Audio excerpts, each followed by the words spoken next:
Hello, everybody. I hope you're having a good day.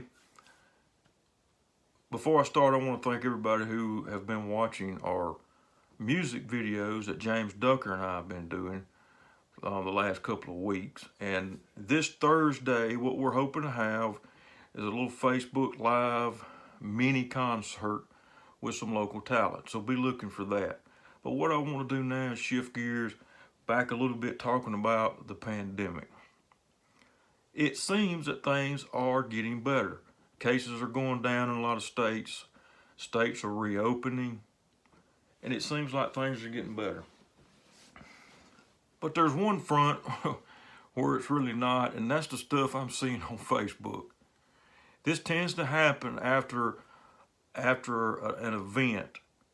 As we start moving away from it, people start to question whether or not the event was as bad as what we were told.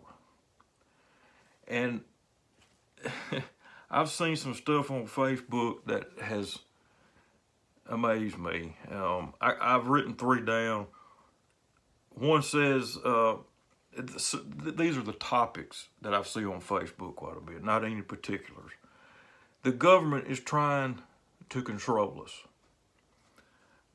I challenge you to go back to World War II and see just how much control the government had over the people. Of course, they were in a war situation, well, so are we in a way. It is a war against, as President Trump says, an invisible enemy.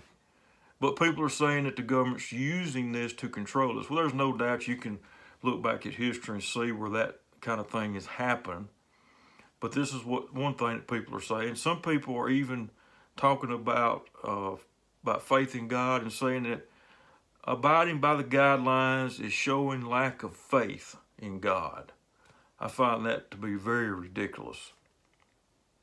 God instructs us to be prudent, and we're made in the image of God. He tells us to use our minds to think. That's the reason we're able to think, because we're made in the image of God. Then there's the one that we have overreacted.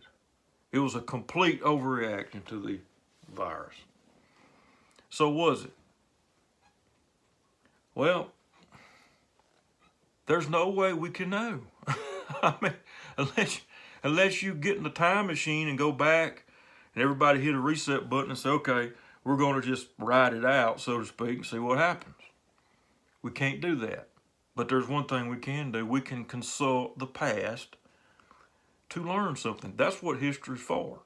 That's why I love history. I love studying history.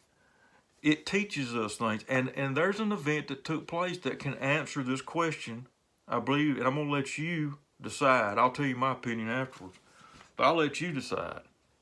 So let me take you back a little bit to the year 1918. I'm not going to get real detailed with this, but I want to do this to make a point and answer that question. Did we overreact? In 1918, we had been in World War I for a little while, not long. We entered in 1917. And there's reasons why we got into it. The main thing was U-boats. German submarines were sinking ships with Americans on it, and we had warned them. Woodrow Wilson was the president, and he warned them to stop that. And they sank a ship called the Lusitania. Germans were sinking them because they thought munitions and weapons they were using them to carry against them. So that's how we got into the war. And there's something called the Zimmerman letter. I won't get into that, but you can look that up. But that's the situation we were in. And there was another situation going on. There was a hidden enemy, just like we have today, that was starting to spread throughout this country and also throughout the rest of the world. And I'd like to, if I had to name this message or video, I'd probably call it A Tale of Two Cities. That comes from a classic novel that was set back during the French Revolution. But I want to look at two cities during what they call the Spanish flu pandemic. Two cities, two different reactions, and two different outcomes. That's kind of what I want us to look at. Now, it's kind of interesting, it's been in the news about naming flus. You usually name a flu from where it descended from. There's people say we shouldn't do that, it's politically incorrect. Well, people would really be mad if they understood that the pandemic in 1918 was definitely not named correctly. It was called Spanish flu. Now, it didn't originate in Spain. There's a lot of controversy on where it actually originated. They don't really think it was Spain. It wasn't. It was that Spain was the first to report it.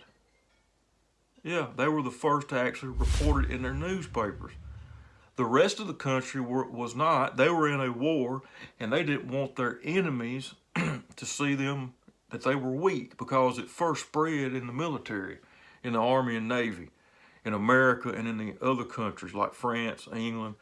They didn't want to report it because it would maybe show that they were being weakened, that their armies or navies might be weakened by the men getting sick. So they didn't cover it. It was hidden. Quite a contrast with what's going on today. I think the president has really been as transparent as he can, getting this information, having his task force briefings. But back to the tale of two cities. There were two cities, one Philadelphia and St. Louis. Now, in Philadelphia, this was September 1918. They had a few hundred cases in the city, and it was mainly confined to the military. And what was going to happen, I believe it was the middle of September, they were going to have a big parade to raise money for the war effort. They were going to sell war bonds. And the city officials knew about the cases in the military, and they had to decide, should we go ahead with this? And they didn't think very long. They just went ahead and said, yeah, we're going to have it. We got to raise money. 200,000 people gathered in the streets of Philadelphia for this giant parade, and they had it. 3 or 4 days later, the hospitals were overran with people sick. And later, people began to die very quickly, a matter of fact.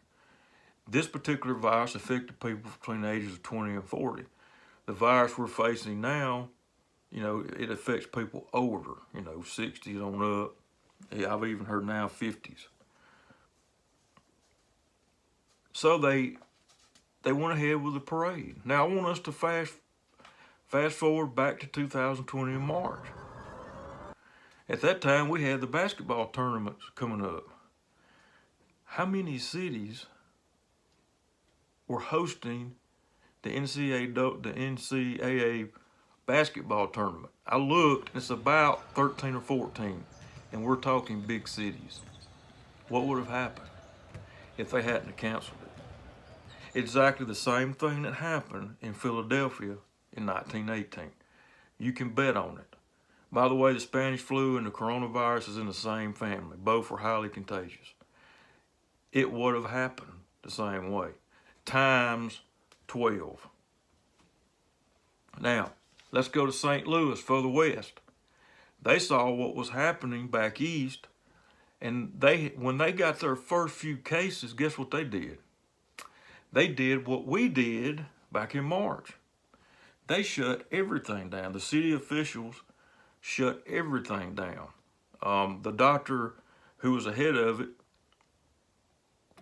he recommended to the mayor that they shut the city down. They shut down businesses, the churches, theaters, even the football season. Oh, can you imagine? I just wonder if things would have been different if this was in the fall and we shut down football. But they shut down everything. They didn't have near as many cases. Their graph was flat. Philadelphia's was whoop, and then it started coming down. But St. Louis made one mistake. They started easing off, backing off on their restrictions and opening stuff back up a little too soon. Then they had a spike. So looking at that, and by the way, you can read about it, just Google it. There's stories about it.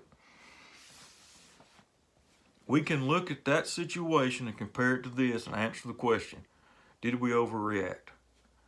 I don't think we did, to be honest with you. I don't. And I want you to think about something else. Why did we shut down? we shut down for the risk of our older citizens, our elderly, the World War II generation. That's what they call the silent generation. That's my daddy's generation. And the baby boom generation. We shut it down to help the vulnerable and those who have underlying conditions. It's so easy that once we're coming out of this, people start questioning. And I understand that people are restless and they're ready to get back to work. I am too. I'm telling you, it's driving me crazy too.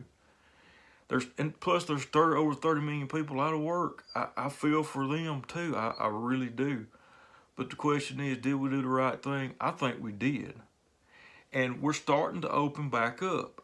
Look, America can adapt. Americans have always been innovative, and I'm seeing businesses be innovative.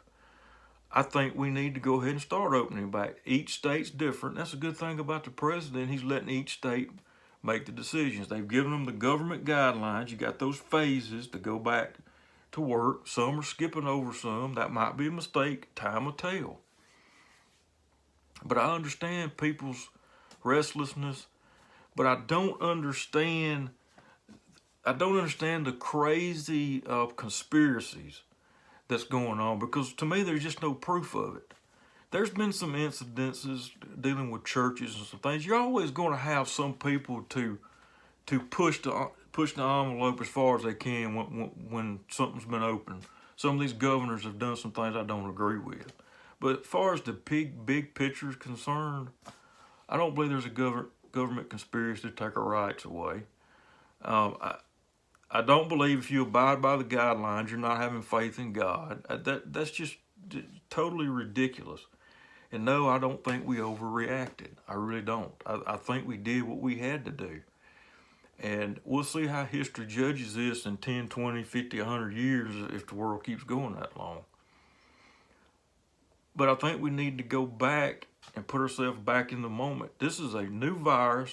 We didn't know anything about it. It had no cure. It had no medicine to treat it at the time. We had to do what we had to do. And I hope you research this topic a little bit more, because again, if you don't learn the mistakes of the past, you're going to repeat it. It's just going to be that way. So think about that before you start posting some crazy stuff. I've seen some really crazy stuff, and I might share a little bit more about that. Some of the more funny ones later on. It's ridiculous, some of the stuff.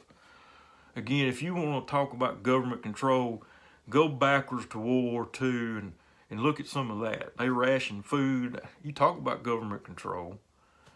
Go back to that.